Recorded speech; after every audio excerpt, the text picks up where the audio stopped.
Welcome, everyone. Thank you for joining us and happy June. We're going to give those who are still joining the meeting a couple more minutes to join.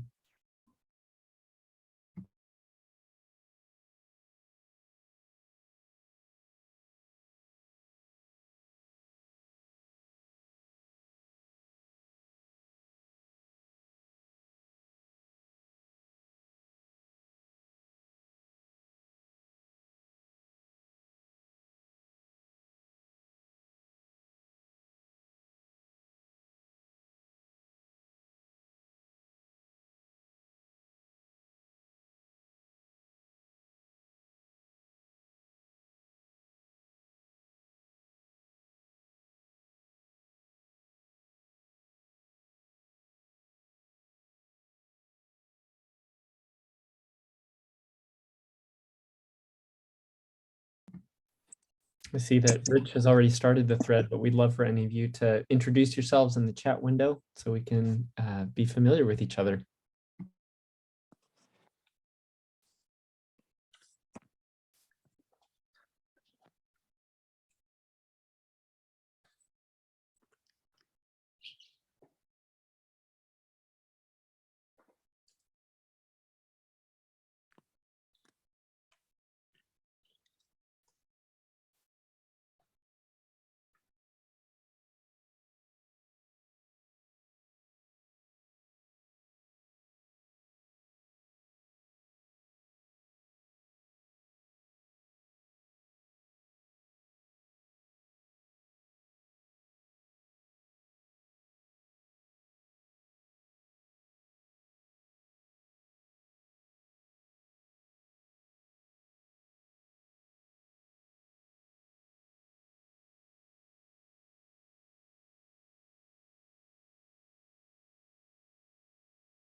Well, welcome and good morning, everyone. My name is Landon Rank. I'm the Administrative Manager for SB ACT. And as we begin today, I want to turn it over to Councilmember Mike Jordan to give us a word of welcome. I had actually absolutely no structure given on this, so my usual off the hip welcome. So I just want to say thank you. I don't usually come to the all-call meetings. I'm usually slogging through the old 4-day-a-week wrap meetings. So there's some new faces on here. So just wanted to say hello. And if you have not met me in any of these areas, I'm always happy to get involved and help. One thing I'm really excited about is affects the world of the unhoused in Santa Barbara is Jeff, you can hold your tears for a moment, but that's the appointment of Barbara Anderson to the role of Assistant City Manager with the city of Santa Barbara. That, among other things that are Barbara's talents, of which I learn more and more every day, but among other things, Barbara brings a intimate knowledge of the last 2 years of our homeless efforts.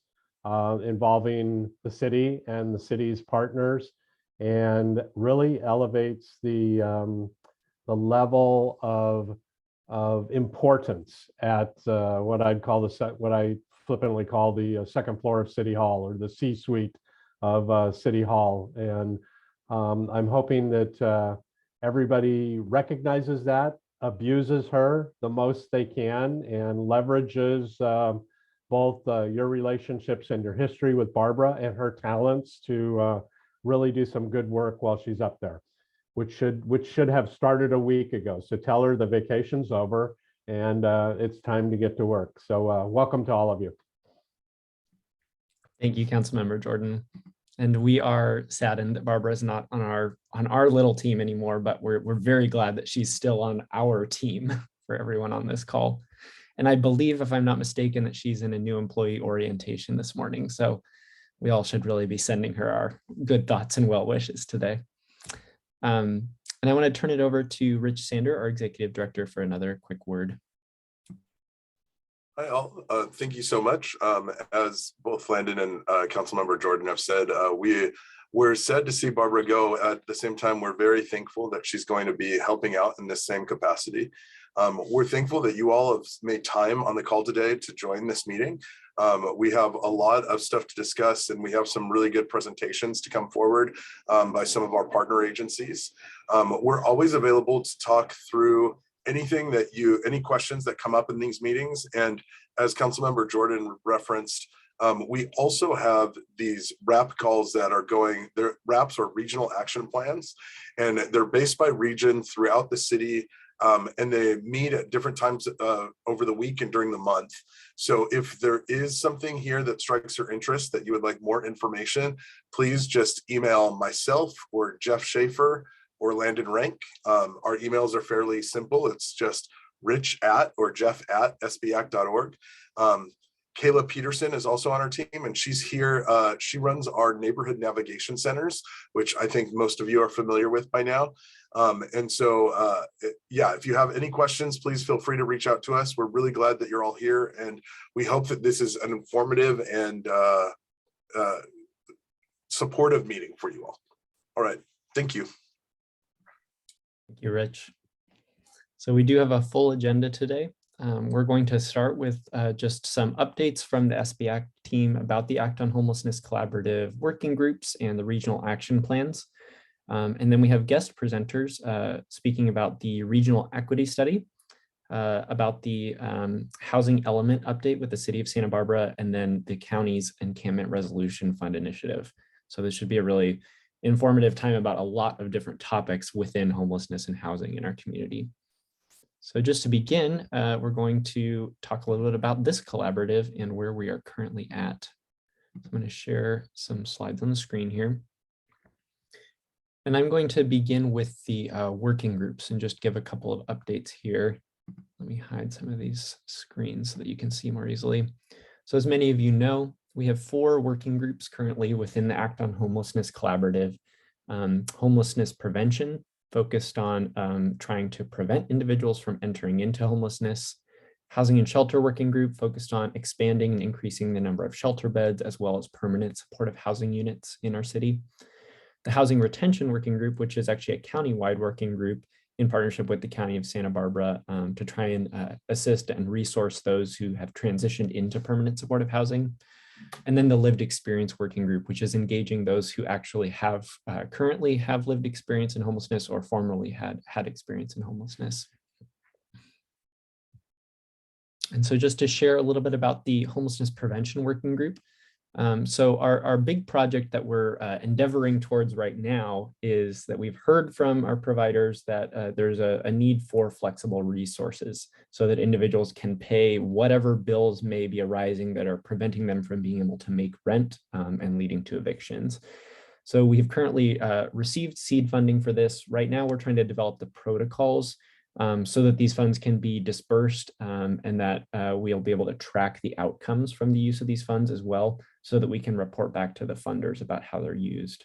So that's in process with that working group right now, and we hope to share more at the next all-call meeting. And then in general, that working group serves as a place for us to work together with different family self-sufficiency and economic empowerment programs within our community. We have partners, including Family Service Agency, Communify, and others who work with those who may be at risk of homelessness, but are not currently experiencing it. And so we're just trying to share best practices and continue those conversations.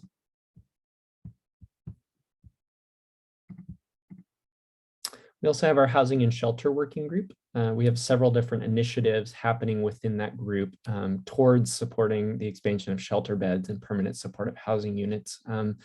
One being the development of a provider directory regarding responses to mental health crisis situations. And so this has been in development for a while. We have a draft that we'll be bringing back to the housing and shelter working group because we know that these issues do arise in many of our housing units with these populations. And so we want to be able to help equip our service providers to know how to respond in different scenarios. We'll also be working with this working group in specific to talk more about the housing element update and how we can participate in this. As I mentioned, we'll have a brief presentation today as a part of this meeting as well for everyone in the community to become more informed. And then we're working closely with partners from the county and Dignity Moves and Good Samaritan Shelter to help try to prioritize individuals, in particular from the downtown region of Santa Barbara for this project. Since this is a transitional housing project in downtown Santa Barbara, we're hoping to utilize it to really support the individuals that are coming from that region. And then as regards the countywide housing retention working group. So I mentioned this is just a general working group focused on coordinating those strategic plan objectives through the county's phase 2 community action plan. And so in specific, we bring on different guest presenters to share about different resources that are available. Last month, we had a long conversation about eviction prevention resources because the landscape keeps shifting as the eviction moratorium deadlines change and restrictions around that change. In coming months, we'll be hearing more about the Housing and Disability Advocacy Program, as well as the Homeless Hiring Tax Credit Program. And then having conversations about this concept of a peer support network, which I'll mention more with the Lived Experience Working Group. The other thing I wanted to share is that many of you know that through this working group, we collaboratively developed this Good Neighbor Handbook, which provides resources and education for individuals who have just transitioned into permanent supportive housing to equip them to better relate to their landlords, to better relate to their neighbors, both inside the housing units as well as externally, so that they will have a better chance of success within those housing developments. And so this is now being utilized by the Housing Authority and by some of our other housing providers countywide. And we're really grateful to see it getting used now that it's actually out there. And then finally, the Lived Experience Working Group. So this, as I mentioned, is the working group of individuals who either currently or formerly experienced homelessness to try and lift up those voices and engage them in leadership so that they can help really guide the actions of this collaborative in a way that's more effective in serving these populations. And so I mentioned this peer support network. This is a new conversation that we're having about how can we engage those with lived experience to better support those who are currently transitioning into housing. Because we know that the support can only go so far if it's coming from someone who just doesn't understand the full experience. And we really do believe in the power of being able to share in that way. So this is a beginning conversation. We're exploring what this could look like. I also just briefly wanted to mention that CityNet will be having a career fair tomorrow, or excuse me, on Friday for those experiencing homelessness, and our Lived Experience Working Group will be participating in that, both to recruit new members and just to generally share about ways to engage with the city and the community on these issues. And then I'm going to pass it over to Jeff to share a little bit about our regional action plans. So Jeff. All right. Thanks, Landon. Thanks, everyone. I will be brief this morning. I just came from the Downtown Santa Barbara Awards breakfast, so I was able to kind of talk with some of our local business owners and hotel owners at that breakfast this morning, and I just want to give my appreciation to the city, to the service providers, to local law enforcement, and to all of our partners who have been very responsive to the needs of both those experiencing homelessness and the local community. And that came across today. There were a lot of thanks related to the RAPs, and though people are thanking me, I'm thanking you, because the RAPs wouldn't be successful except for all the partners that engage with us. It used to be on a weekly basis. And so thankfully now, as we act, even though our team is even kind of getting readjusted to the cadence now of our new schedule, is Mike, we have reduced those meetings for you and for others. So hopefully you're able to get the same amount of information, or if there are local kind of neighborhood needs, still know who to communicate with. But we have really reduced the number of meetings. So if you look at the east side, and every region wanted something a little bit different, and that's the beauty of what we can do with regional action plans, is we can be supportive of each neighborhood and what they need. So the east side, we have regional action plans twice monthly, and those are the second and fourth Fridays of the month at 10 a.m. Our State Street Waterfront meeting is once a month. It is today it's the first Wednesday at every 3 p.m. where we just talk about Waterfront and State Street and downtown directly. Upper State Street wanted to have monthly site visits, so we're in the midst of planning where that site visit will be this month. And then we have our RAP All Call, which is a monthly meeting, third Wednesday of the month at 3 p.m. And that's where we try to kind of bring partners together to look at our entire city and what homelessness is looking like across the city. So that's briefly kind of what our RAP structure looks like now. If you're not receiving emails from me and you'd like to be on any of these, please just email me. If you'd like to be on the calendar invites, those have now been changed, and some of the Zoom information's been changed as well. Just let me know and I'll add you as well. Again, just real appreciative of everyone who's been on those calls, and just want to give my thanks.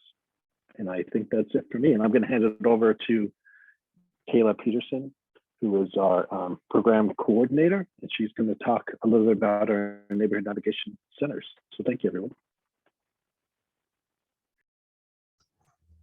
Hello, everybody. Thanks for being with us on this beautiful Wednesday. I'm in the process of shooting some of the times for our RAP meetings in the chat, and we'll continue to do that after I'm done. I'm not that good at multitasking that I can type times and also talk at the same time. So Jean will be able to get those times too. And I also saw a question about the neighborhood navigation centers in the chat a couple minutes ago, and just want to circle back. For all of you who've heard this 1,000 times before, you get a refresher. And for those who aren't aware, I'm happy to share that we have 3 neighborhood navigation centers that sort of are pop-up one-stop shop locations around the city of Santa Barbara. We're on kind of the west downtown area at the Carrillo Castillo commuter lot on Tuesday mornings, mid-morning, at the Santa Barbara Rescue Mission on Wednesday morning. So I was just there a couple hours ago. And then on Thursdays, we're at Alameda Park in the evenings between 4:30 and 7:30 p.m. Again, I'll be able to share more information with you if you reach out to me. I'll put my email in the chat and I'm happy to share more. But the photo that you see on the slide in front of you is a picture of just a little bit of what happens at our East Side Neighborhood Navigation Center at the Rescue Mission. It's our newest site, and each one is a little bit different. And so thanks to all of you who've made it out there to visit, just to feel it out and see what it's like and meet some of the folks who are coming to provide services and some of the folks who are there to receive them. So we're there Wednesday mornings, 8 a.m. to 10 a.m. and there's breakfast. And much like all of these other neighborhood navigation centers, the goal and vision is to provide holistic and dignified care for folks so that they can kind of opt into whatever it is that they're looking for, whether that's kind of those immediate relief services like hygiene care and clothing and food, all the way to the more complex and more nuanced pathways of case management and the coordinated entry system. And what's beautiful about NNCs is this easy, warm handoffs that happen between partners. So if somebody is interested in getting into the coordinated entry system, we can easily walk them over to Pat, who's at the Eastside NNC, and kind of make that happen. And it happens at all of these different NNCs. And so the ability to kind of work together to connect folks with the resources that they need when them, when they're interested, and build rapport with individuals over time. I know that there's been some exciting little successes at the rescue mission site already. Someone that's already attained housing through that site, as well as already attained employment. So some just things to celebrate, even over the recent weeks that we've been on site. And we're excited that we'll be bringing on a senior library technician to our NNC site. So we have the public libraries consistently with us. You can see in the photo that's some of the library staff working with folks, helping them with applications. And so the library will be able to provide some new services and new support in navigating paperwork and applications and all of the things that are challenging in this world to navigate. And we're also working with the county to make these sites coordinated entry sites. So SB Act having access to the coordinated entry system to be able to make referrals for care just to another level that we haven't previously been able to without access to HMIS, and being able to know a little bit more of where folks are at in the system, what kind of housing they might be prioritized for, and be able to step into that process in a greater and more successful way. So again, I will be able to share a little bit more information about these sites, and as well as invite you to be a part of it. But we're grateful. I'm also grateful to every partner on this call that engages regularly at the NNCs, because it is a lot of time and a lot of effort. And I just appreciate the level of coordination and participation that goes into it. So I'll pass it back to you, Landon. Great, thank you, Kayla. And I do see that, yeah, we've posted some of the timing in our chat window here. We'll also send a follow-up email following this meeting with a link to our website that has the full updated listing of resources. I believe we have an out-of-date listing at present, so we'll have that up by end of day. But in general, I'll ask our staff to put their email addresses in the chat window for specific questions with regard to the RAPs and the NNCs. Are there other questions for us before we move on to our guest presentations today?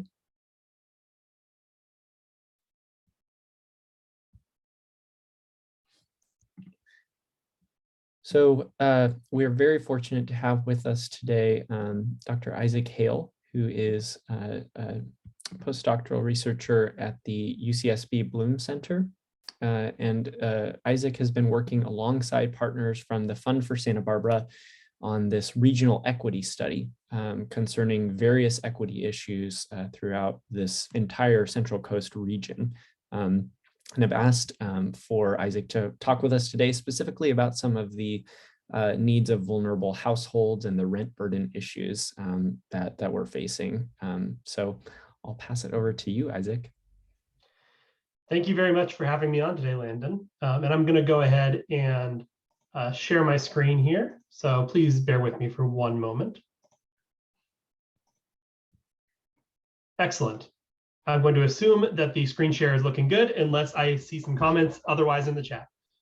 All right, so this is the cover of the Central Coast Equity Study, which was a multi-year collaboration between the Blum Center, the Fund for Santa Barbara, and the USC Equity Research Institute. It combines census and local data with community-based research to examine inequality in the Central Coast and identify avenues for change. And today I'm going to be presenting data from the study and from public sources to speak to housing inequality in the region with a focus on Santa Barbara. Though I should note that the study contains data on inequality in a plethora of intersecting arenas, not just housing. For more information about the ongoing regional equity initiative kicked off by this study, please go ahead and visit our website at www.centralcoastequity.org, which, don't worry, if you didn't catch that, I will shamelessly plug it at the end as well. Okay, so we're coming at this regional vision of equity that's looking at both Ventura and Santa Barbara counties. But as I mentioned again, I'm going to be trying to focus today on Santa Barbara, given the focus of this call. And so an important context for the housing crisis is that the region is rapidly diversifying, right? If you look at the racial composition of the Central Coast region, going back from 1980 and expanding out into the future, you can see that racial diversity is rapidly increasing. And at the same time, this is happening in the context of rapidly rising inequality in the region as well. You can see that that between 1979 and 2018, real income growth has shrunk at the bottom of the income spectrum, as you can see on the left-hand side of the graph here, whereas real income growth has risen sharply among those at the higher end of the economic spectrum. And so that takes us to the housing crisis, right? This provides some context for thinking about the housing crisis we now find ourselves in. And so this is from data from across California, looking at median home price from 1990 through 2021. And you can see that across this period of time, median home prices skyrocket.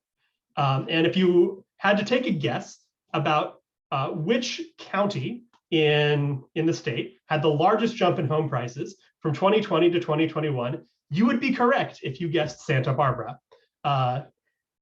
It's quite extreme. And in April 2021, the median home price in the county hit $1.1 million. And of course, it's not just home prices that are high, rents are extremely high as well. Most major metropolitan areas in California have substantially higher rents than the country at large. Ventura and Santa Barbara County are some of the biggest outliers in this regard. Here we can see for Ventura County, which is right next door, between January 2020 and August 2021, rents rose 14% in the Ventura metropolitan area. And this brings us to thinking specifically about Santa Barbara. Thinking in the city of Santa Barbara, average home prices have skyrocketed. Now keep in mind, this is all adjusted for 2022 dollars, right? So correcting for inflation, 1985, the average home price is about $511,000. By April 2022, we're talking 2.2 million, right? Just absolutely out of control. And this is a trajectory that the whole state has been on, but Santa Barbara, the city of Santa Barbara is particularly egregious in this regard. And this inequality isn't felt equally either. We can see that if you look at home ownership by race in Santa Barbara County, so looking not just within the city, but the county at large, you can see that white residents are far more likely to be homeowners than non-white residents of the county. And the Santa Barbara rental market is not so sweet either, right? The average rent for an apartment in the city of Santa Barbara is around $2,400, and Goleta and Isla Vista around $2,600.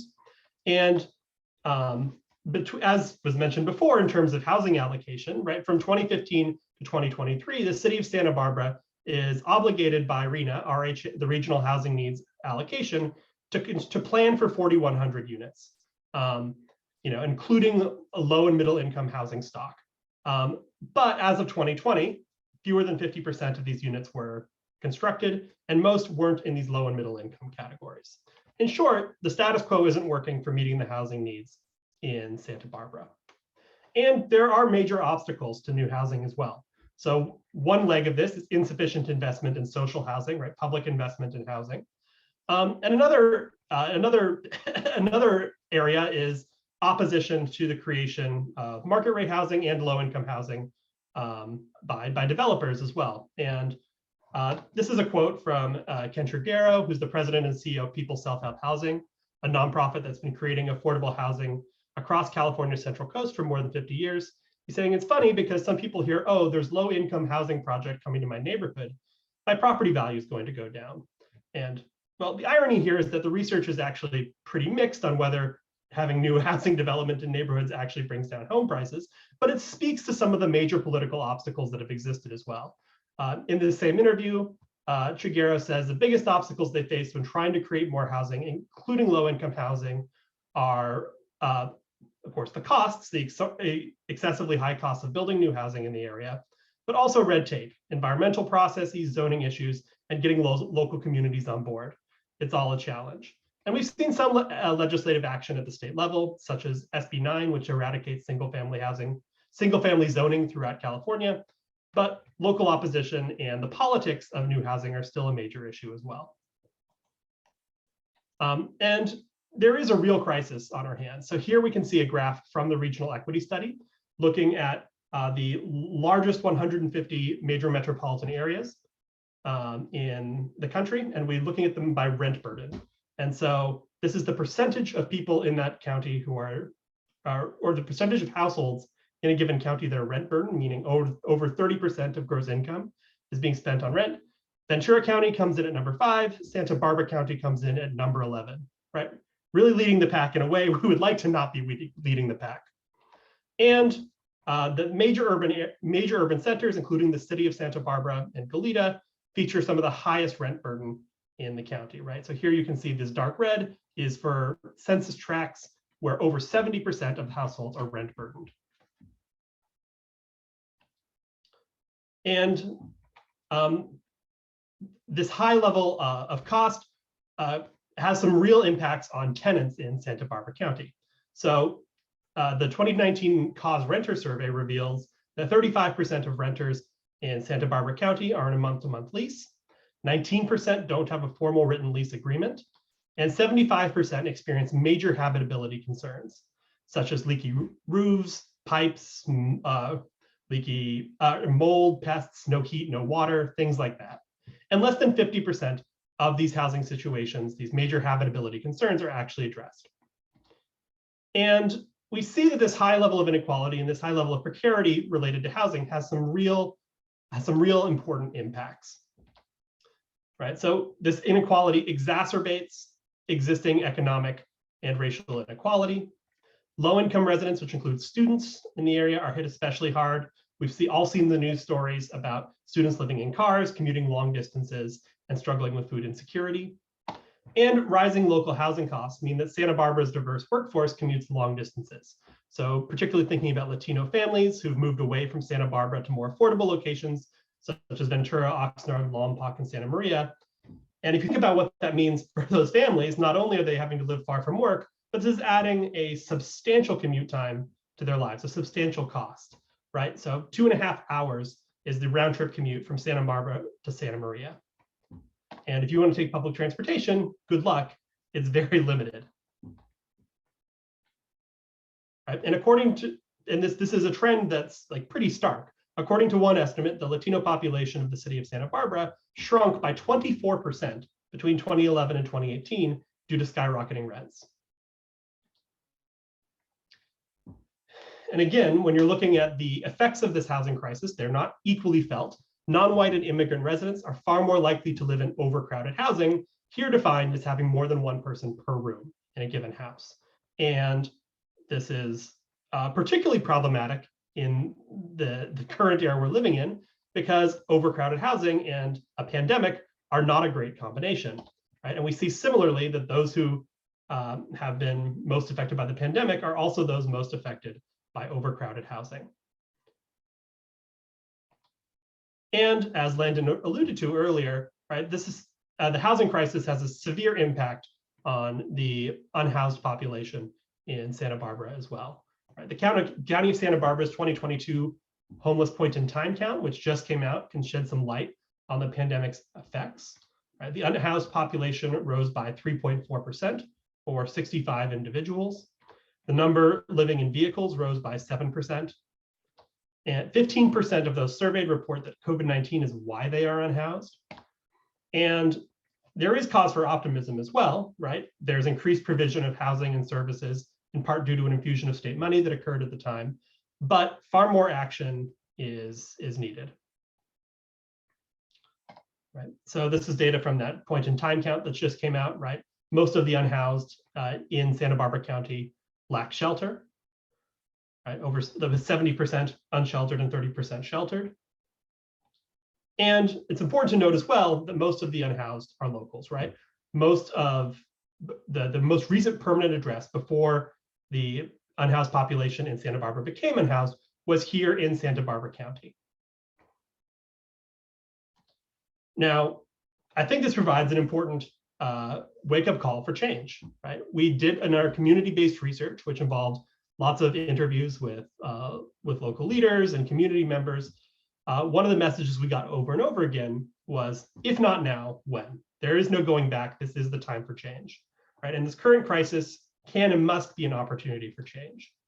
So in the view of the Regional Equity Initiative, addressing the crisis requires an all of the above approach, right? Substantial public investment in social housing, alternative housing, tenant protections, and additional market rate supply.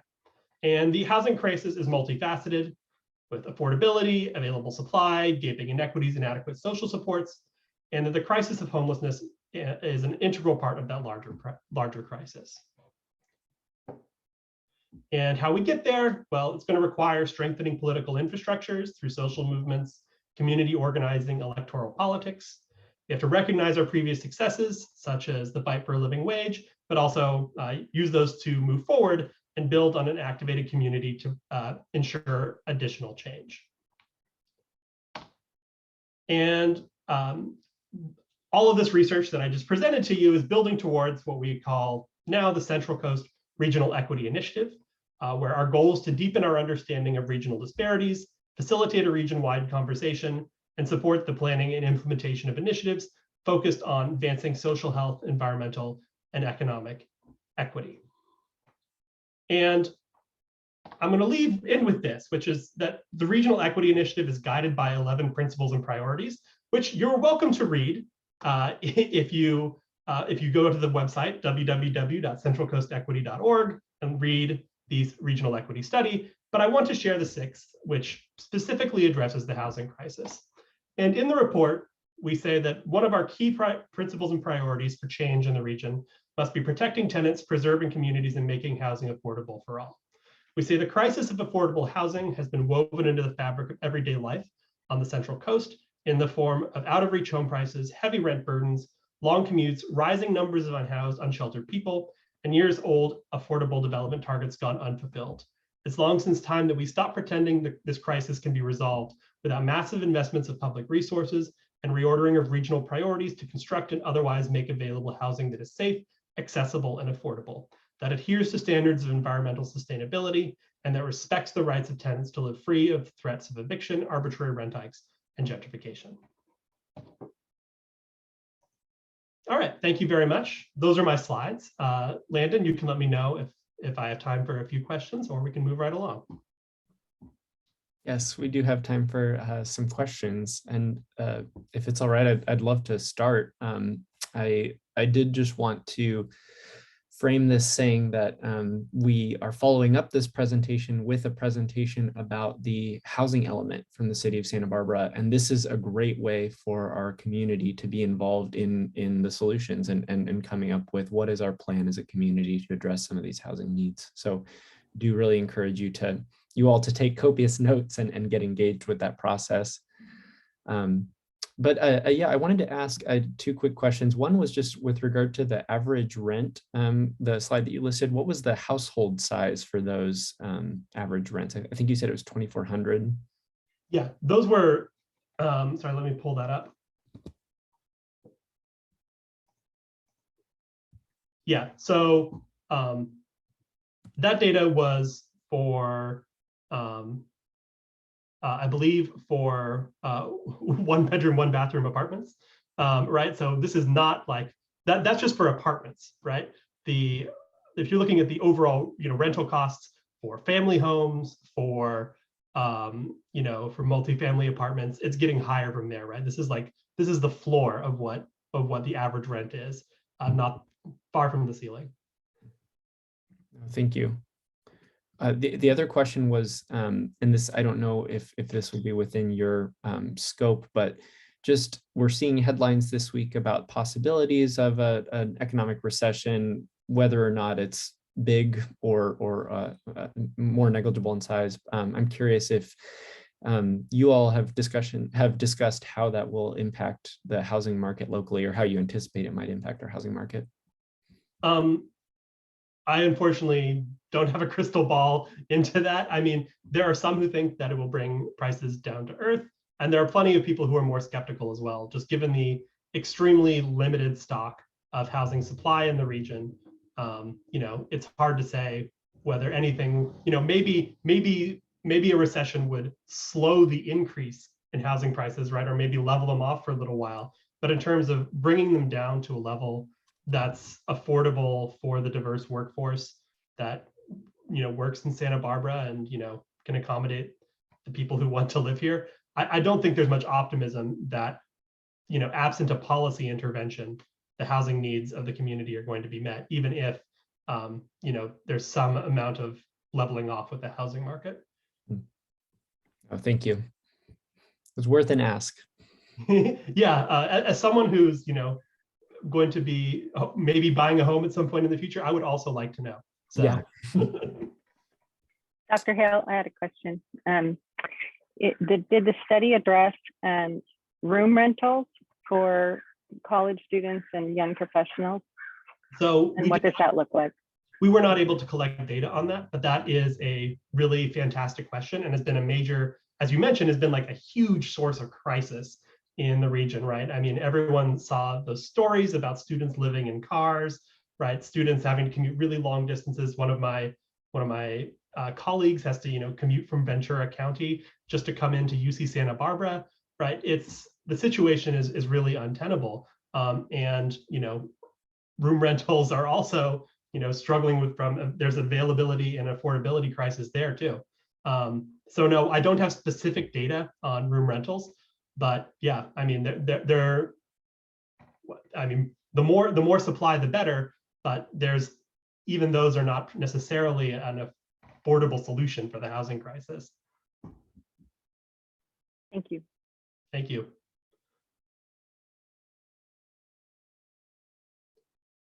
Yes, and for all the figures that I saw a question about making available, the figures here are the graphs in the presentation. All of those graphs that are from the equity study are present in the regional equity study, which is at www.centralcoastequity.org. If anyone is particularly interested in something I showed that isn't in the regional equity study, you can reach out to me by email. I'll drop my email in the chat, and I'm happy to provide that to you.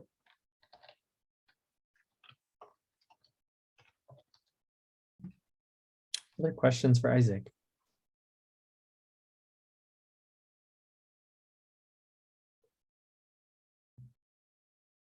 Jeff in the chat, thank you for offering to share UCSB specific data. If that's something that folks are interested in, reach out to Jeff.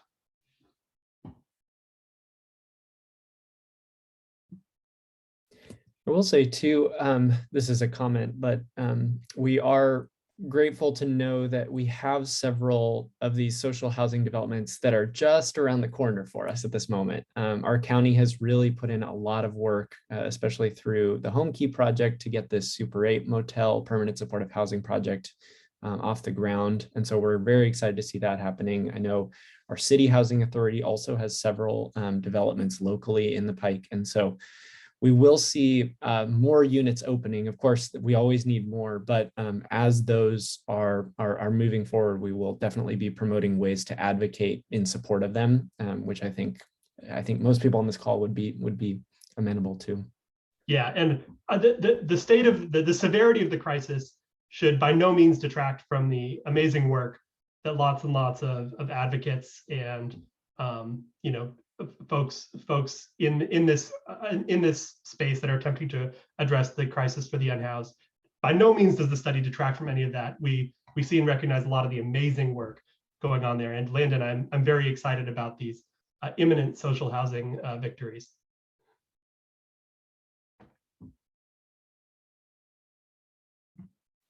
Well, thank you so much, Dr. Hale. We really appreciate your time and all of the effort that went into this study. I do encourage everyone on this call to take a look at the website and just go through the study, because there's plenty more addressed in the study itself that we haven't been able to talk about today, that are other concerns that we need to be discussing as a community as well. So thank you again for your time. Thank you very much. And with that, we will transition to talking about the housing element update. So I'm going to make Jessica a co-host. I'd like to introduce Jessica Metzger from the city of Santa Barbara.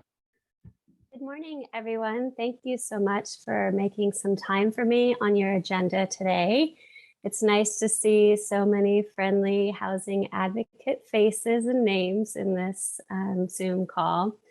My name is Jessica, as Landon said, and I was hired at the City of Santa Barbara 4 years ago in a new position to work strictly on housing issues. And for the last 3 years, I've been working on updates to our average unit size density incentive program, also known as the AUD program, to further incentivize private development investment in building housing in our city. And we have been successful through the AUD program in developing more housing for our city, but unfortunately have not been successful in the affordability component of those AUD projects. And so in February of this year, all of the staff in long-range planning of community development, which is where I work, are working on the housing element update. And my part of this update is to go out to our community and invite all of you to be part of the process. And I think I should follow Dr. Hale wherever he goes, because that was like a perfect intro for the housing element. I couldn't have done it better myself. We need to change the focus in this housing element from those incentives for private development and look at more funding sources and realize that overcrowding problem is real in our community and look at ways to fix that, as well as rehabilitate our older housing stock. And so this is probably my 25th meeting with the nonprofit community in Santa Barbara to get people involved. And I'm excited to say that my interested parties list has grown quite substantially. We have over 500 people interested in being part of this update. So I put that in the chat and I ask you to go and sign up for it as well if you haven't already. And then I'm just going to show a quick video that we've created for our public outreach that really simply explains what the housing element is. And then after this video, I can take any questions that you may have. So let me share my screen.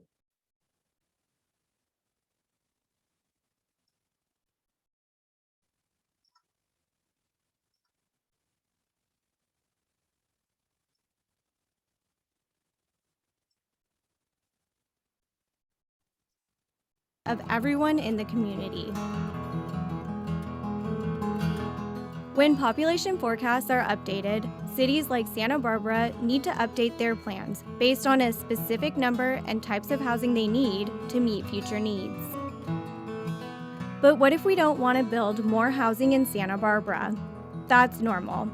But there are actually a lot of reasons why it's important to meet our community's housing needs.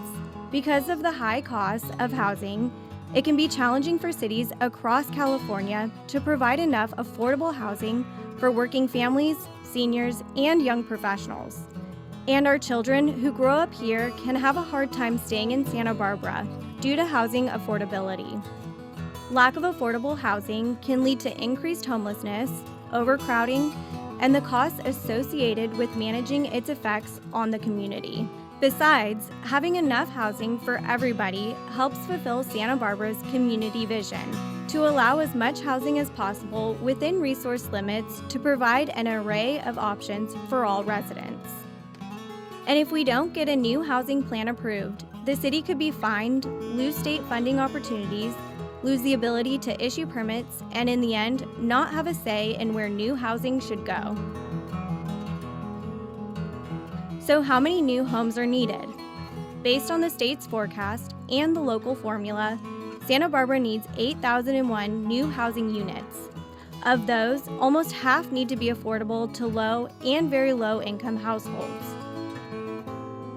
The updated housing plan must show the exact locations where future housing can be built and how many homes can be built at each location. So how do we decide where new housing should go? And what are considered good places for new homes? Vacant lots not set aside as open space, sites that are underutilized and need rehabilitation, locations where housing could become more dense than it is today, locations near public transit and essential services like healthcare facilities and neighborhood retail centers, areas where housing could be added to commercial buildings or in business parks, creating live-work neighborhoods. And some cities encourage homeowners to build granny flats on their properties. These are called accessory dwelling units. Before we decide what goes where, we need your help. What criteria are most important to you when thinking about where new housing should be located? The decisions we make over the coming months will shape our community for years to come. Let's work together to make sure Santa Barbara's updated housing plan really is the very best one for our city and our future. For more information, visit www.santabarbaraca.gov/HEU.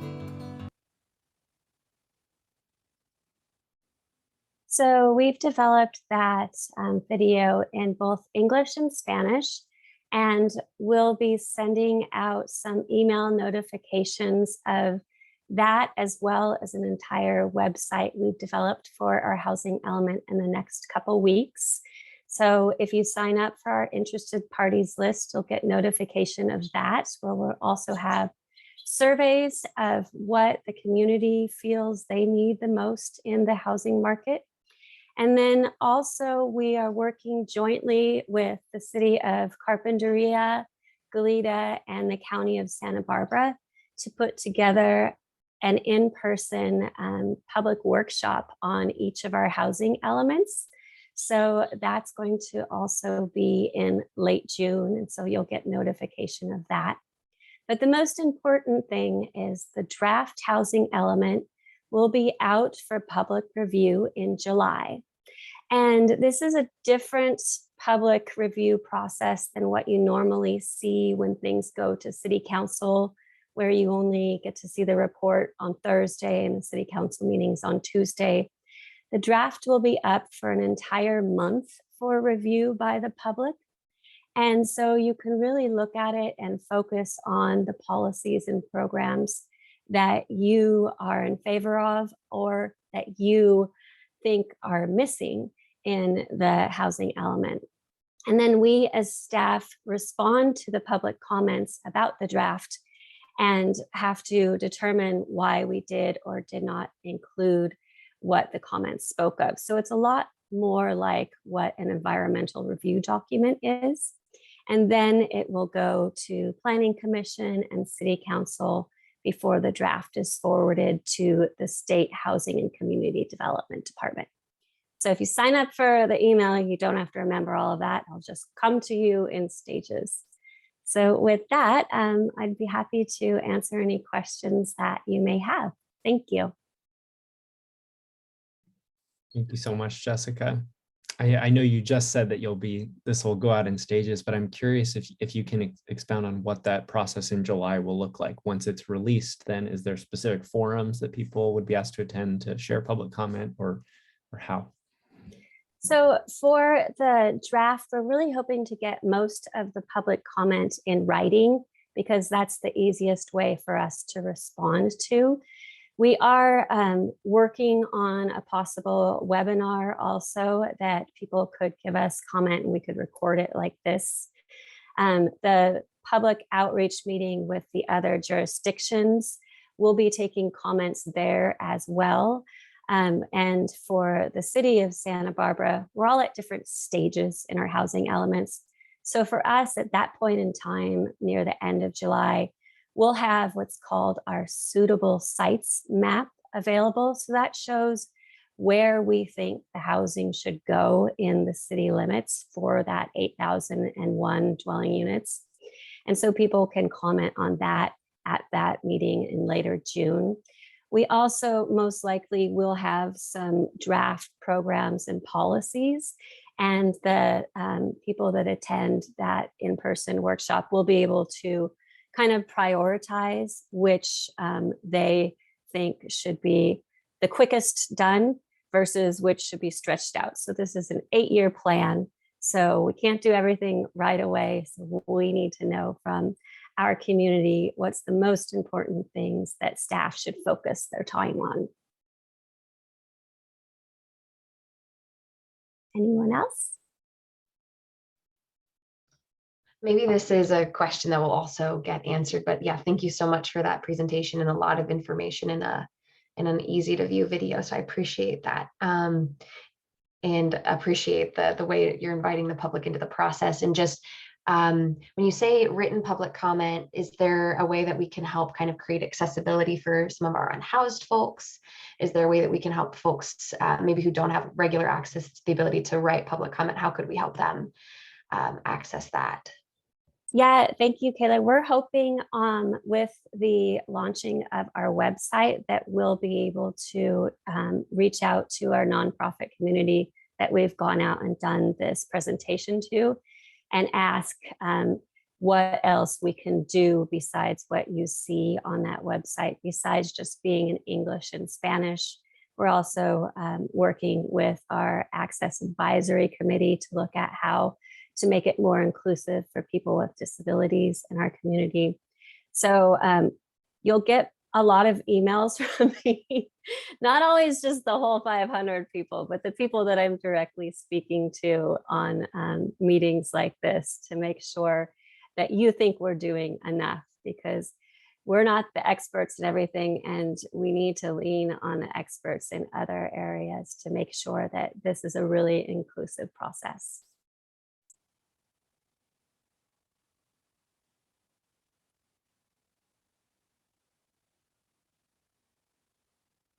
Anyone else?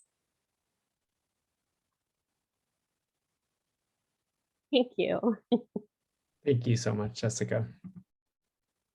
And I'll put a link to the video in the chat after I'm off the screen too. So if you want to share it again with any of your staff or other people working on homeless issues, please feel free. That'd be great. All right, and our final presenter for today is Lucille Boss, a senior housing specialist with the County of Santa Barbara. And I'm going to turn it over to Lucille. Great, thank you. I'm going to share my screen. And can everybody see the slide? Awesome. Okay. So I'll start by saying some of you may have heard the updates I'm going to give today a dozen times, and some of you have never heard some of these updates. So bear with me. But just want to thank SB Act for reaching out and including us today. So for those of you who I haven't met, my name is Lucille Boss.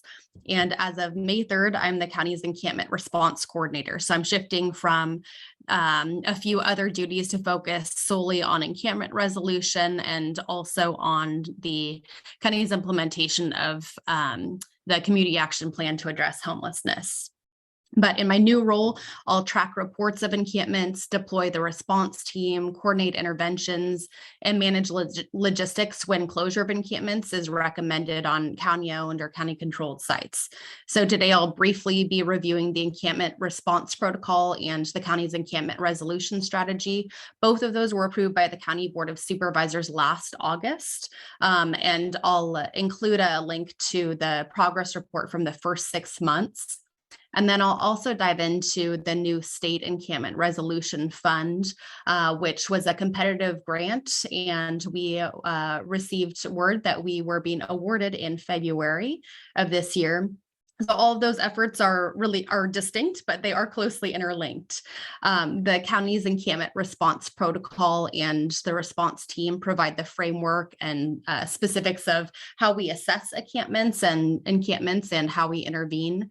But the strategy overall addresses unsheltered homelessness through best practices, of course, recognizing the complexity of the needs of the persons who are experiencing homelessness, works to invest limited resources wisely, and results in long-term solutions for persons living in encampments.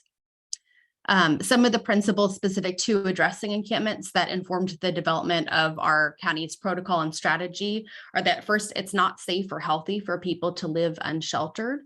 Second, that low barrier pathways to permanent housing, which may include but are not limited to emergency shelter, bridge, or interim housing and rapid rehousing, are the best solution to addressing encampments. Third, people might sleep and live in encampment settings alone or as a collective for many reasons, including a sense of community and safety. And fourth, community member concerns about encampments within their neighborhoods, including those related to health, sanitation, and safety, should also be addressed.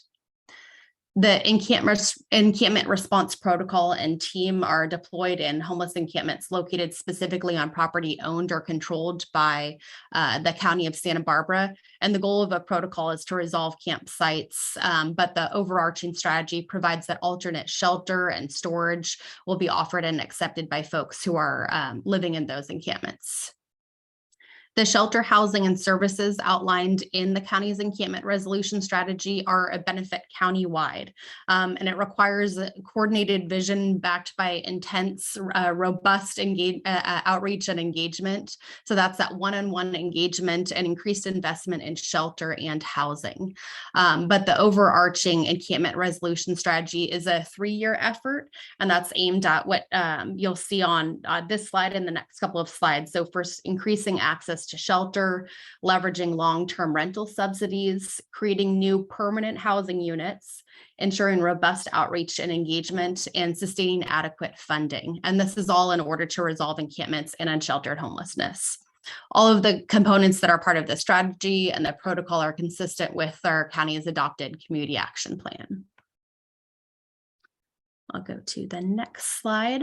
The encampment response protocol was developed in partnership with many of you who are on this call through reviewing best practices and encampment strategies that have been approved by other communities. So we didn't want to recreate the wheel.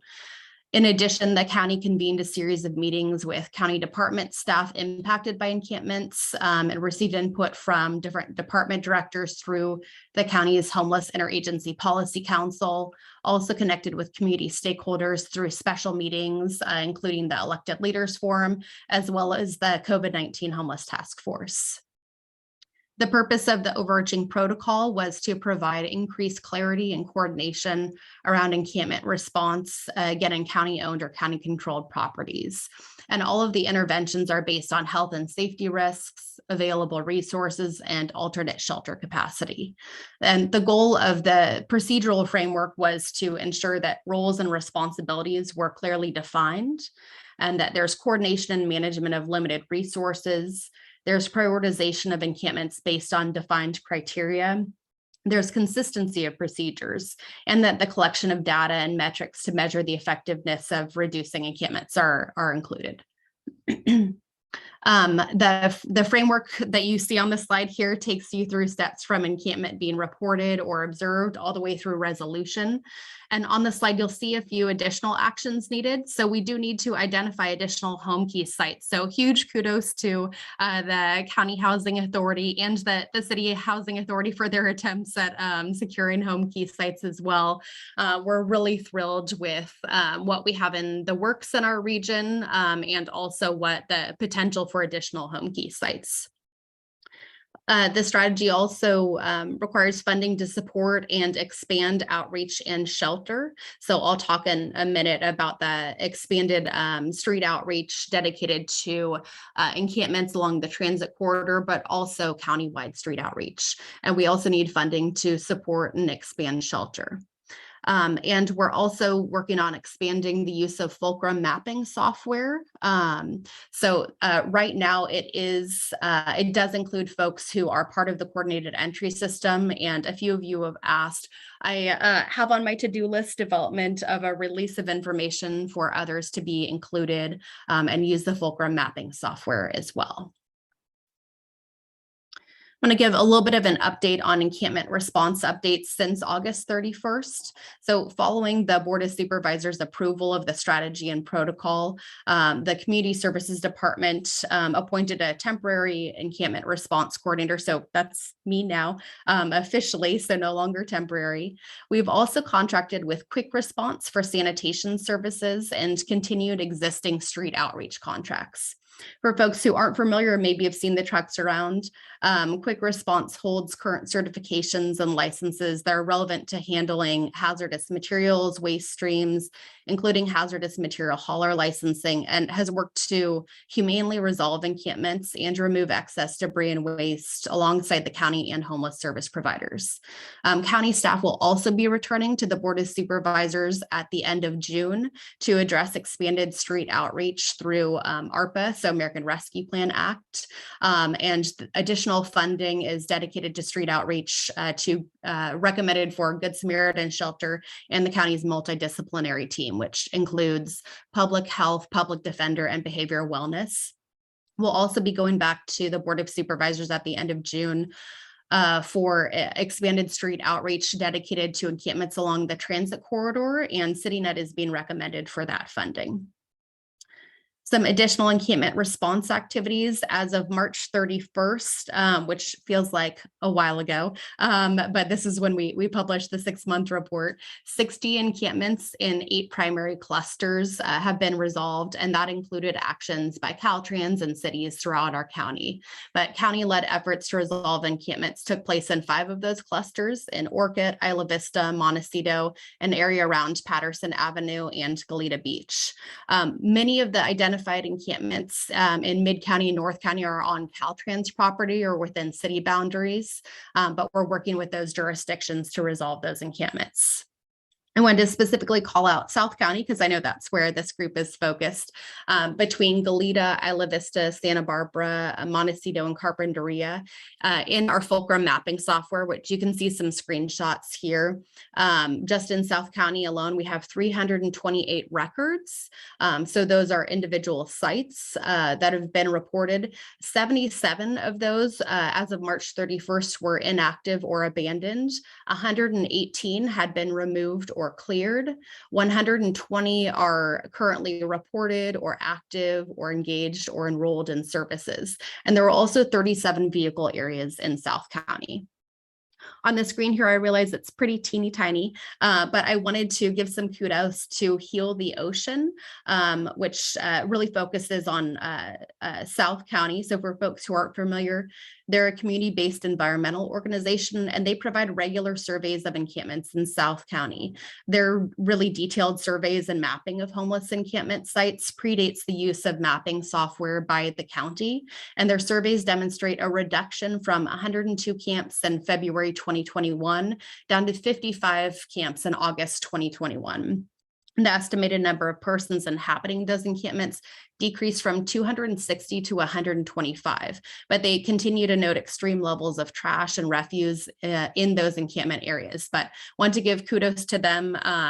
Most of the time when we're getting encampment reports, they're from general community members or jurisdictions. Heal the Ocean also has a drone, which they have all the permits to find maybe hard to reach areas. So that's really helpful to us. And then I do want to highlight just the way that we use data to inform our approaches. So all of the reports, including Heal the Ocean and Fulcrum mapping software, helps us as we pivot to action and really increase and improve communications and coordination. So really, really excited about using data to inform our approaches and having access to that data.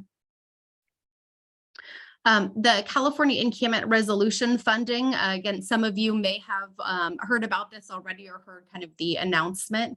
So hopefully, as you may know by now, the County of Santa Barbara was awarded $2.52 million for encampment resolution. And this is along the transit corridor to prevent fire, injury, and death from pedestrian strikes. You can see the budget here on the bottom left of the screen.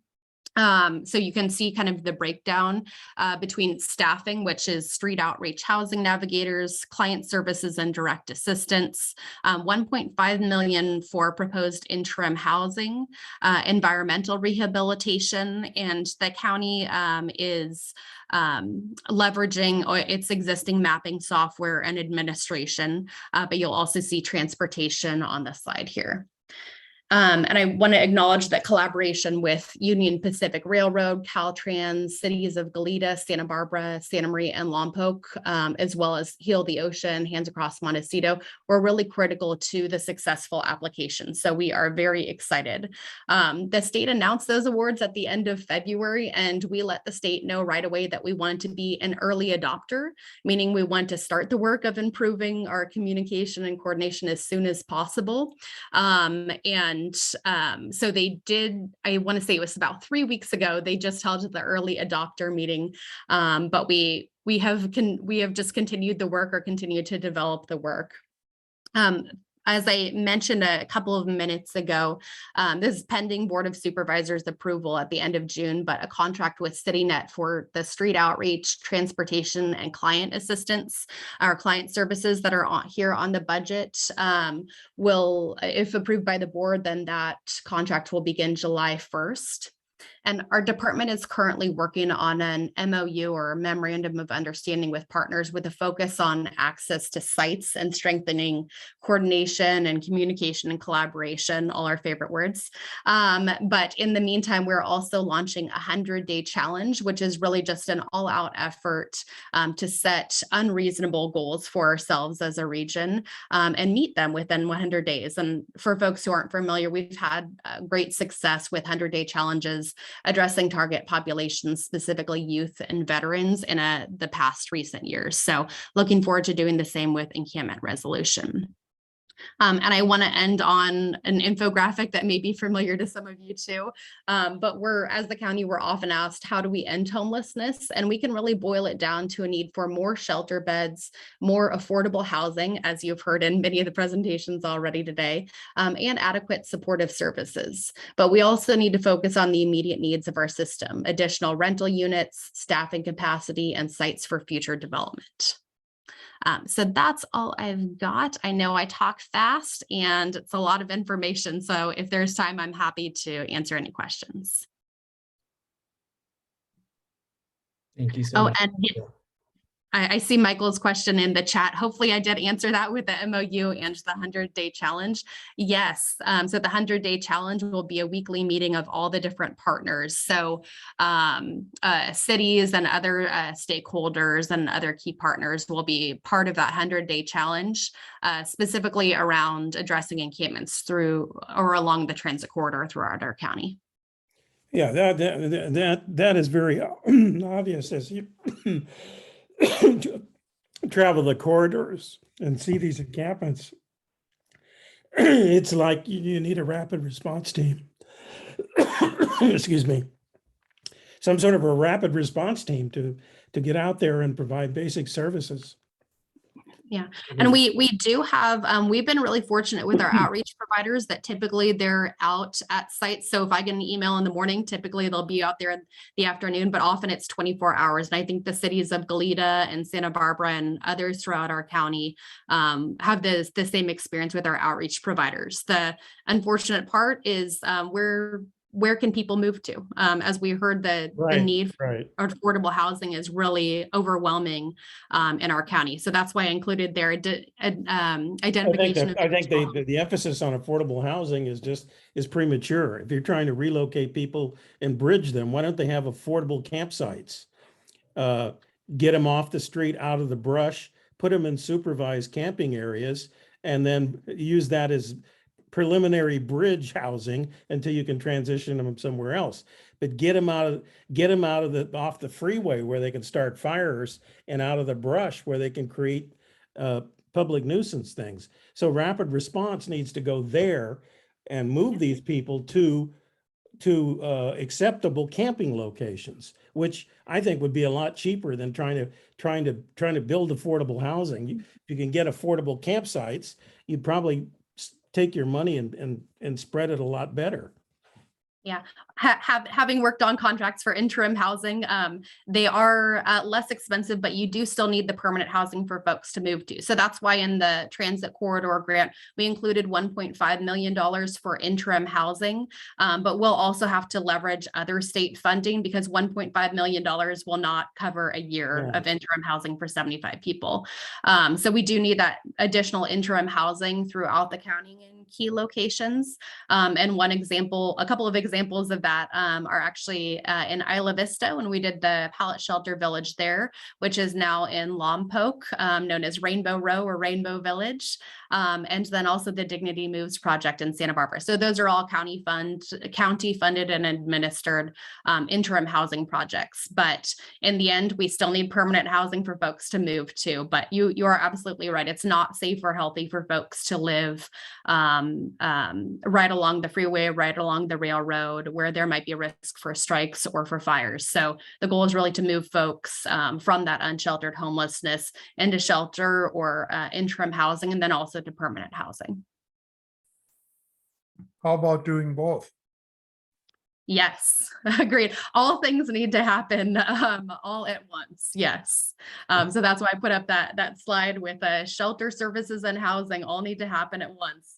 We also need to identify additional rental units, make sure that we have the staffing capacity, and make sure that we're continuing to identify different sites for permanent housing. Focus on bridge housing. Permanent housing is down the road. Bridge housing is where you got to get people transitioned from the campsite along the freeway to something more supervised. And it doesn't necessarily have to be all of these housing alternatives that we're all looking at and trying to fund. Bridge housing, they had a project here in Santa Barbara at the Rose Garden, and I think it was pretty effective. So, but you know, we need more of that sort of thing. Yeah, we're really excited about Dignity Moves as that interim or bridge housing opening. But as you just mentioned, it takes a while to develop permanent housing. So that's why we need to be identifying those sites and that funding now. Right. If I can jump in as well, there are some current grassroots initiatives to try and identify programs similar to what you're describing, Michael. I would encourage you, if you're not already in contact with the Committee for Social Justice, that's a group working on that very thing. But we'd also do, as Lucille mentioned, searching for those home key sites. We are grateful as a community that we have this home key funding, and now we just have to take advantage of it because that's specifically for permanent housing. We can't use it for these other types of housing. So this is also, I think, as good a time as any to share our City of Santa Barbara encampment reporting link. This is for if someone sees an encampment within the City of Santa Barbara. And this is so that we can figure out how to address these encampment clusters. And I'm curious, Lucille, at a countywide level, if there's a similar reporting mechanism. Yeah, so right now it's just email me, and I hope that everybody sees that I usually email back pretty quickly. But we've also received reports when something goes to the City of Goleta or City of Santa Barbara, for example, and it's on county property or it's outside of their city boundaries, they forward it to us. But we do also have many things on my to-do list, and one of those is to actually incorporate that. We have a draft form, and I need to incorporate that into Fulcrum mapping software. So one of these days when I have my developer hat on, then that will happen. But for right now, it's just emailing me. Let me get it straight. You are mapping these sites as you become aware of them. Is that correct? Correct. Yes. So when folks email me, I think historically it was, there's a camp along this creek by the bike path, and that's a 4-mile stretch. So I try to narrow it down just with folks who might be in the neighborhood or whoever is reported an encampment. And then I mark it as reported in our Fulcrum mapping software. So we have the exact location pinpointed. And then I'll send that out to our outreach teams to visit, and they can slightly move this site in the mapping software as well if I got a little wrong. And does this include encampments along the freeway and in the city and out in UCSB property and along the slough and bike paths and all those places where people tend to congregate? Yeah, and UCSB has been really great. We've had a few meetings and site visits with them. I think folks probably saw in the point in time count report that there were additional vehicles right around the UCSB border. So that was something that we're working on to address with the university and also the community services district in the neighboring area. But UCPD and the Coal Point Reserve and some other folks from UCSB have been great about reporting any outreach needs. Great. We're coming up on the hour. I wanted to open it up though, if anyone else has any other questions for Lucille.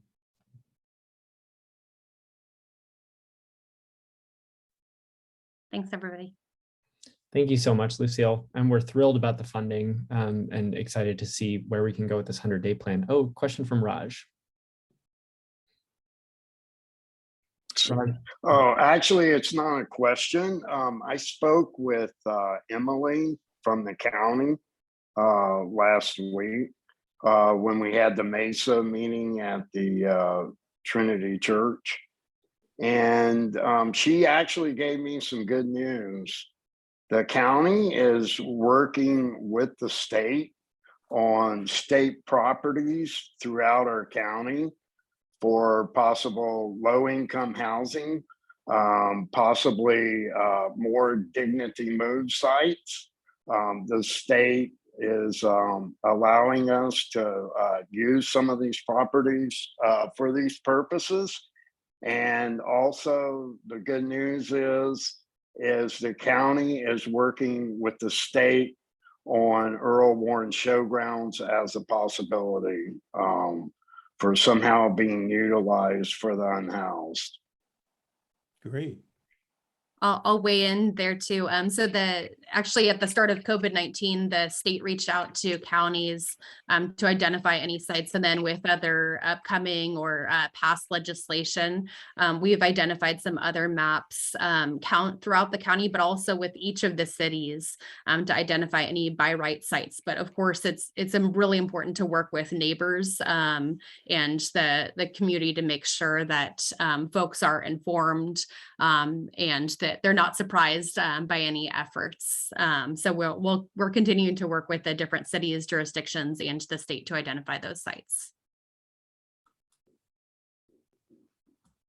And again, just to point back, this is why it's important to participate in the housing element update for the city of Santa Barbara as well, to help identify those sites, and then we can work on advocating to actually make it happen. Well, thank you so much, Lucille, for your time. And again, thank you for all that you're doing to address these encampments throughout our county. I want to close us out today just with a mention of some upcoming meetings. We do have our next homelessness prevention working group meeting on Monday at 11 a.m. And if you'd like to be added to that email or to that working group, you can email me. I'll put my email address in the chat window. And then the following week, we'll have our housing and shelter working group on Monday, June 13th at 1 p.m. So we encourage you to join us. So with that, we'll close for today. We want to say thank you all so much for coming. Thank you to all of our presenters and just for being a part of this community, working together on these issues. So thank you to you all. Okie doke. Have a good rest of your day. Thank you all. Cheers. Cheers.